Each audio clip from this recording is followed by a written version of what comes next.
Ayan, namasyal kami sa mga churches sa Georgia. At isa ito sa mga pinuntahan namin. Punong-puno siya ng pine tree. Napakaganda. Ang tataas talaga ng mga pine tree na ito. Kahit saan ka lumingon, napakaganda ng mga pine tree. Sa bandang ito, makikita mo kung gaano kaganda ang view ng church na ito. Napakaganda talaga. At yes, nag-picture kami. Ayan, nakaupo na naman sila sa sahig. Lagi na lang ganyan. Lagi silang nakaupo sa sahig para mag-picture. So yung dalawa, Yan, busy yung mga picture. bundok na naka-cover. At makikita mo see-through doon Wait, sa taas na yan. I'm busy. Ay, nako.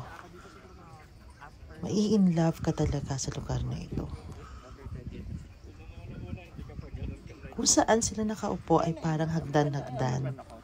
Inayos at ginawa ito ng kamay ng mga nangunguna sa kanila. Mga madre, mga pari na siyang nag-aalaga sa lugar na ito. Hi! Sa panahon na yan ay medyo mainit. Ayan, picture na naman sila. Picture na Busy picture. mag-picture. Medyo mainit sa panahon na ito. Kaya, ayan, medyo kailangan mo rin ng pamaypay. Pero hindi umiinit ng sobra dyan. Kaya, don't worry. Ayan, pasyat pa tayo sa iba't ibang